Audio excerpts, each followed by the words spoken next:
Hey everyone, we are going to be looking at Tropical Storm Hanna and Tropical Storm Gonzalo, both in the Atlantic in this video. Before we could get into the forecast, be sure to subscribe to the channel if you are new and do like these types of detailed forecasts. Right now, we are currently looking at the Atlantic, tropical cyclones, and disturbances. As you can see, Tropical Storm Gonzalo is just east of the Windward Islands.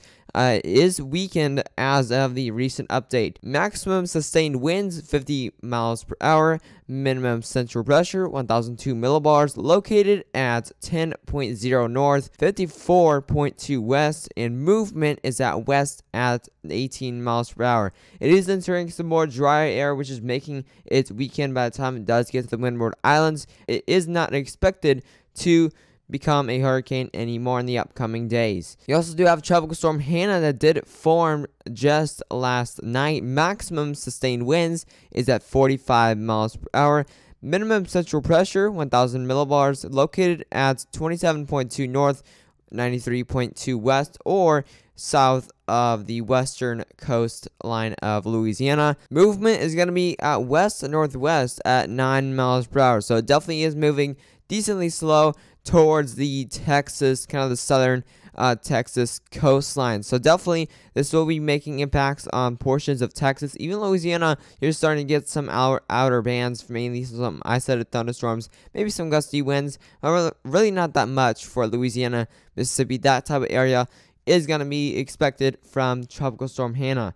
Gonzalo is going to be making impacts on the Windward Islands in the upcoming days. Most likely this weekend, it will be making landfall on the Windward Islands right over here, and definitely will make some impacts over there. But mainly, after that, it won't be making too many impacts by the time it does weaken, by the time it does get to Cuba. You also do have disturbance 30% chance of cyclone formation in 5 days.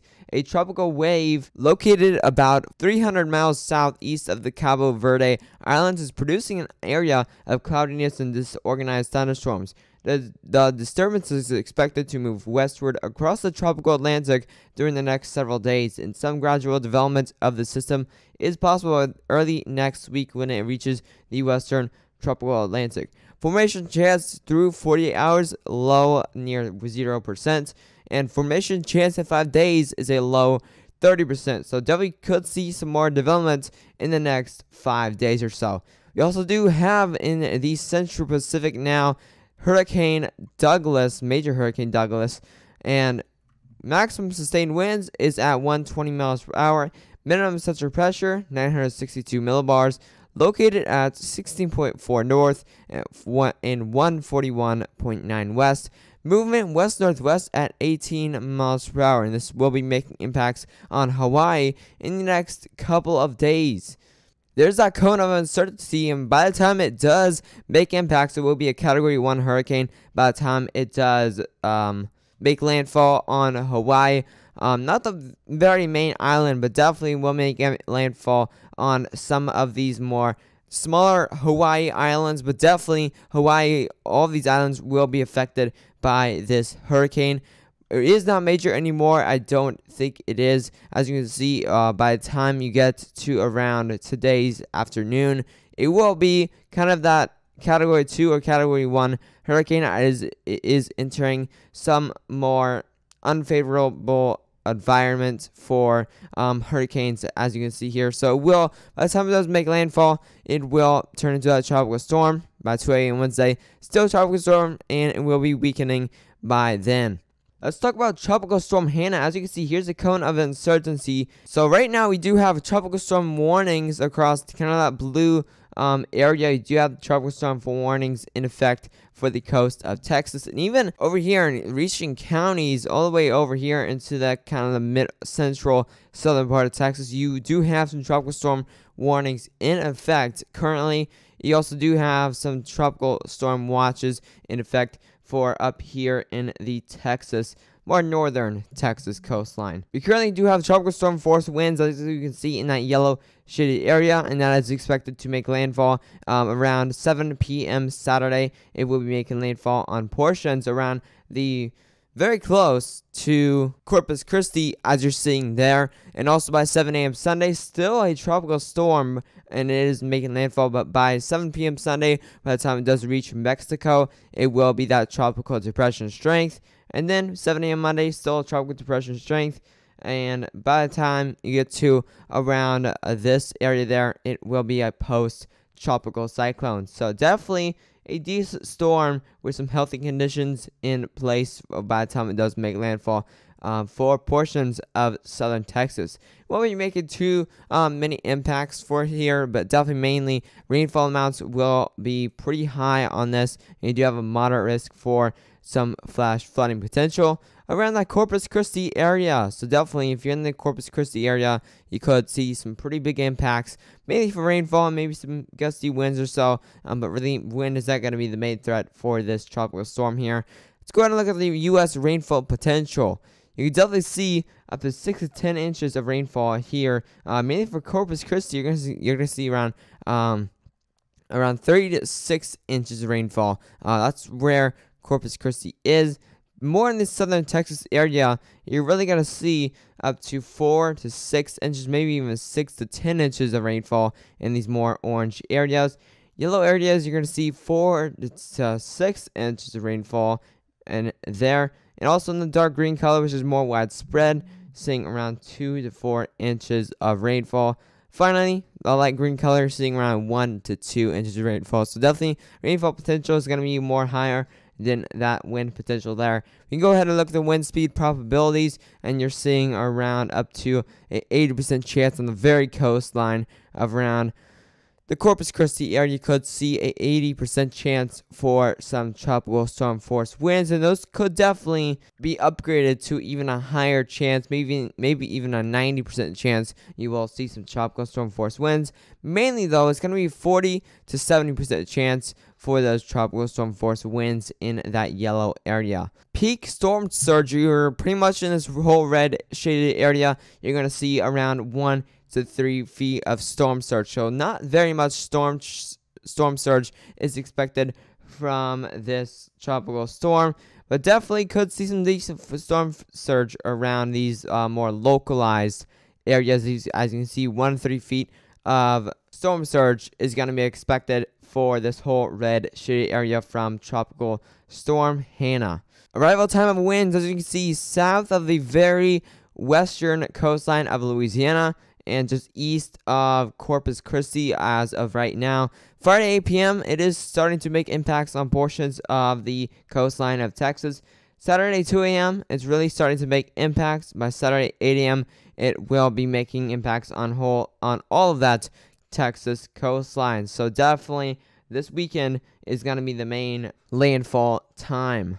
Rainfall potential for around the greatest flash flood risk over the next 3 days. As you can see, a 20% moderate chance for flash flood risk has been issued for this very southern part of Texas, and you also do have a more widespread 10% chance of slight risk for some flash flooding in the yellow shaded area. And finally, you have a 5% chance or marginal risk for some flash flooding in that green shaded area there also. So definitely that flash flooding risk is going to be pretty high throughout the next couple of days here. Here are those warnings and sustained winds. As you can see, tropical storm force winds are sustained right now in that orange shade or on the yellowish orange shaded area. You also do have those tropical storm force. Those tropical storm warnings in effect in that blue shaded area here also for the coastline of Texas.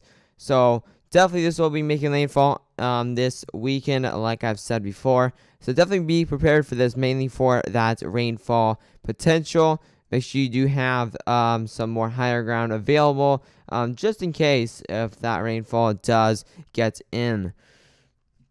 Now, as you can see, here's the current satellite imagery of Tropical Storm Hanna. As you can see, lots of convection in here, which is thunderstorms.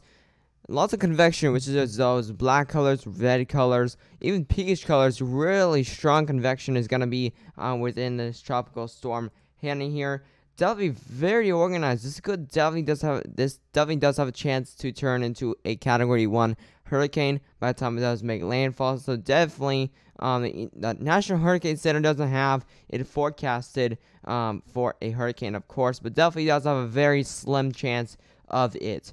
As you can see, like I said before, very strong convection, very good cloud cover, just very organized, a very organized storm in everything. As you can see, just the center point is really in that type of general area is expected to go around this type of area here, and the hurricane hunters are expected to fly into this to gather some more information of it. So mainly it's going to be the rainfall amounts. You could even see some more bigger rainfall amounts if this convection really just goes over this southern Texas area very slowly. So definitely just in everything, this is just a very organized storm and very good conditions. Intensity guidance, it does have a very slim chance to get to that category 1 hurricane, but very non-likely. As you can see, it's definitely going to stay that tropical storm strength, may even